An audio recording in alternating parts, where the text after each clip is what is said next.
നിരന്തരം വാഹനാപകടങ്ങൾ നടക്കാറുള്ള തൃക്കരിപ്പൂർ കാലിക്കടവ് പ്രധാന പാതയിലെ തൃക്കരിപ്പൂർ തങ്കയംമുക്കിൽ വൻ മരങ്ങൾ മുറിച്ചു മാറ്റി തുടങ്ങി.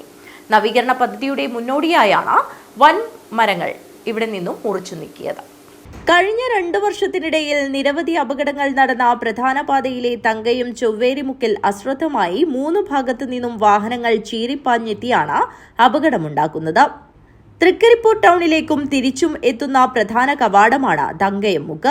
ഇരുചക്ര വാഹന യാത്രക്കാരായ വയോധികർ ഉൾപ്പെടെ 10ലധികം പേർക്ക് കഴിഞ്ഞ 2 വർഷത്തിനിടയിൽ ഇവിടെയുണ്ടായ അപകടത്തിൽ പരിക്കേറ്റിരുന്നു.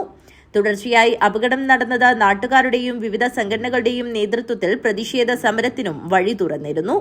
കാലിക്കടവ് ഭാഗത്തു നിന്നും തൃക്കരിപ്പൂർ ടൗണിൽ നിന്നും തങ്കയംമുക്കിലെ വളവ് തിരിയുന്നതിനിടയിലാണ് അപകടങ്ങൾ കൂടുതലും ഉണ്ടായിട്ടുള്ളത്. വാഹനങ്ങളുടെ വേഗത നിയന്ത്രിക്കാനുള്ള സംവിധാനങ്ങൾ ഇല്ലാത്തതും അശ്രദ്ധമായും അമിത വേഗത്തിലും വാഹനങ്ങൾ എത്തുന്നതുമാണ് അപകടങ്ങൾ ഉണ്ടാക്കുന്നത്.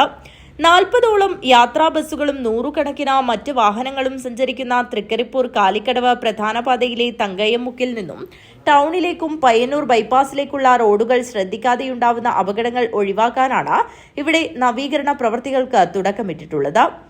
തങ്കയംമുക്കിൽ കാലിക്കടവ് ഭാഗത്തേക്കുള്ള പാതയോരത്തെ 2 വൻ മരങ്ങൾ ഇവിടെ നിന്നും വെട്ടിനീക്കി. 3 ഭാഗത്തുള്ള റോഡിലേക്കുള്ള തടസ്സങ്ങൾ നീക്കി വീതി കൂട്ടി ആവശ്യമായ മാറ്റങ്ങൾ വരുത്തുന്ന പ്രവൃത്തികളും തുടർന്ന് നടക്കും. മത്സ്യഭവന് മുന്നിലെ വൈദ്യുതി ലൈനുകൾ അഴിച്ചുമാറ്റിയും ഗതാഗത നിയന്ത്രണം ഒരുക്കിയുമാണ് വൻ മരങ്ങൾ ഇവിടെ മുറിച്ചു നീക്കിയത്. News bureau, Trikaripur.